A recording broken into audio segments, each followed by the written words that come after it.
আজকে যে বজরংবলীর এই প্রতিকৃতিটা দেখবি সেটা কিন্তু করেছি সম্পূর্ণ পেন্সিল স্কেচ দিয়ে। চ্যানেলটা যবে থেকে খুলেছি কালার, ওয়াটার কালার বা পোস্টার কালার বা প্যাস্টেল কালার সব কিছু কালার করলেও সেরকম কিন্তু কোনো স্কেচের ভিডিও বা স্কেচের ড্রয়িং করা হয়নি বা আমার চ্যানেলে ছাড়াও হয়নি।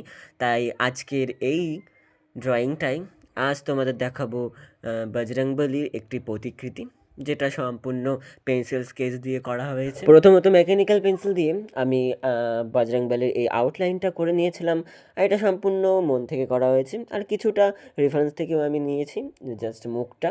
আর এই ড্রয়িংটার শর্ট ভিডিও কিন্তু আমার ইউটিউবে, ইনস্টাগ্রামে বা আমার ফেসবুকে সব জায়গায় আপলোড করা আছে। তোমরা যদি কেউ দেখে থাকো অবশ্যই কমেন্ট করে জানাবি। তো পেন্সিল স্কেচটা শুরু করার আগে আমি চোখ থেকে শুরু করব। তো চোখের জন্য আমি যেই পেন্সিলটা ইউজ করেছিলাম সেটা হচ্ছে এই মেকানিক্যাল পেন্সিলটা। যেখানে যেখানে ডার্ক পোর্শন সেখানে সেখানে আমি এই পেন্সিলটা দিয়ে ডার্ক করেছি। আর সম্পূর্ণ মুখে মুখে একটা মিডিল টোন করে নিয়েছি একটা পেন্সিল দিয়ে হালকা করে, যাতে পরবর্তীতে আমার আর ওই মিডিল টোন করতে না হয়, শুধু ডার্ক টোন আর লাইট টোন দিলেই হয়ে যাবে। আর একে একে ভ্রু আর চুলগুলো স্কেচ আমি এখানে করে নিলাম। মেকানিক্যাল পেন্সিল ছাড়াও এখানে স্কেচের জন্য ব্যবহার করা হয়েছে আর্ট লাইনের পেন্সিলগুলি। মুখের মধ্যে ডার্ক টোনটি করার জন্য 8B পেন্সিল ইউজ করা হয়েছে, আর চুলগুলি এখানে 10B আর 8B পেন্সিল দিয়ে সম্পূর্ণ করা হয়েছে। তবে মনে রাখবে যে চুল করার সময় অবশ্যই সেই চুলের দিক অনুযায়ী যেও, তাহলে তোমার চুলগুলি একটুখানি দেখতে ভালো লাগে। আর অবশ্যই চুল করার সময় ডার্ক এবং লাইটটা একটু ছাড়বে, মানে যেখানে যেখানে তুমি দেখবে যে শ্যাডো পড়ছে সেখানে একটু ডার্ক টোন দেবে, আর যেখানে যেখানে লাইট ফেলতে চাও সেখানে একটু হালকা টোন দেবে। মুখটা স্কেচ করার সময় একটু বেশি ডার্ক হয়ে গেছিলো, তার জন্য আমি ওই রাবার দিয়ে যেখানে যেখানে লাইট ছাড়বো তো সেখানটা আমি রাবার দিয়ে একটুখানি ইরেজ করে দিলাম, যেন ওই লাইট টোনটা বোঝা যায়। আর ডার্ক টোনটা যেখানে থাকবে সেখানে আর ইরেজ করার দরকার নেই। তারপরে আবারও যেখানে যেখানে একেবারে ডার্ক টোনগুলো সেখানে আমি 6B বা 8B পেন্সিলের ইউজ করেছি ওই ডার্কটাকে দেখানোর জন্য বা শ্যাডোটাকে করার জন্য। যেমন নাকের নিচে একটুখানি, মুখের নিচটাও করেছি, মুখের সাথে সাথে যেই দাড়িগুলো আছে সেগুলো আমি করেছি। তবে দাড়িটা আমি এখানে একটু হোয়াইট রাখবো, তার জন্য ওই দাড়ির সামনের দিকটা আর দাড়ির পেছনের দিকটা শুধুমাত্র স্কেচ করা হয়েছে, মাঝখানে কোনো রকম স্কেচ করা হয়নি, একটু সাদায় রাখা হয়েছে। তবে যদি কোনো রকমভাবে সম্পূর্ণ দাড়িটা মানে মিডিল টোনটা চলে আসে তো রাবার দিয়ে তোমরা ইরেজ করতে পারবে এবং দাড়িগুলিকে সহজেই করতে পারবে। তারপরে কিছু ফিনিশিং টাচেস দিয়ে সম্পূর্ণ মুখটা কমপ্লিট করা হলো। তো এবার মুখটা তো প্রায় কমপ্লিট হয়ে গেছে। এবার বাদ বাকি যেই পেন্সিল স্কেচটা করব সেটা হচ্ছে পেছনে যেই লেসটা আছে সেটা একটুখানি ডিপ পোর্শনে রাখবো, আর সেখানে মিডিল টোন বা হালকা টোন ইউজ করবো না, ওই একটা পেন্সিল দিয়ে করে দিলাম। 8B বা 10Bও এখানে ইউজ করতে পারো।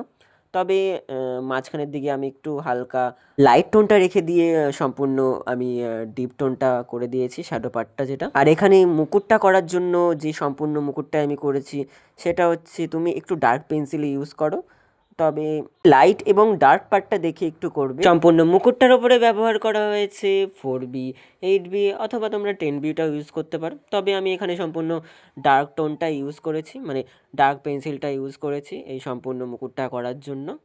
ওই ডার্ক টোন দিয়ে কিছু কিছু লাইনিং করে জাস্ট শেডিং দিলেই তোমার যে মুকুটটা আছে ওটা কমপ্লিট হয়ে যাবে, খুব সিম্পলের মধ্যে যদি তোমরা করতে চাও। আর যদি ধরে ধরে করতে চাও তাহলে অবশ্যই ওই হালকা টোন ইউজ করে তবে ডার্ক টোনটা ইউজ করো। এবার অনেকের প্রশ্ন হতে পারে আমি ব্লেন্ডিং কী দিয়ে করি।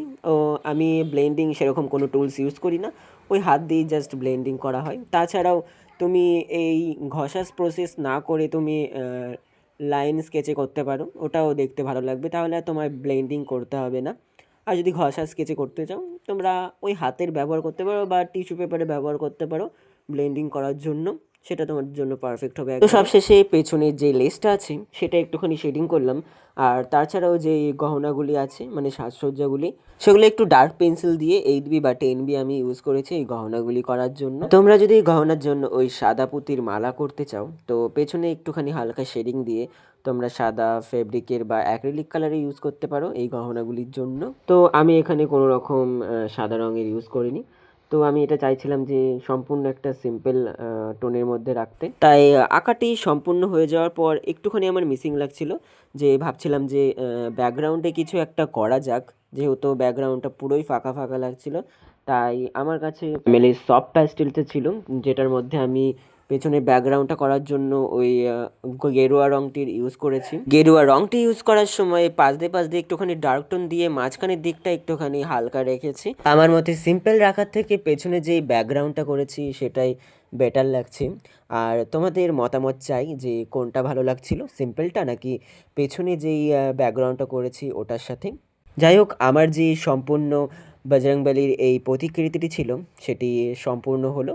আর তোমরা অবশ্যই কমেন্টে বলে দিয়ে যেও যে তোমাদের এই সম্পূর্ণ প্রতিকৃতিটি কেমন লাগলো সেটা অবশ্যই বলো।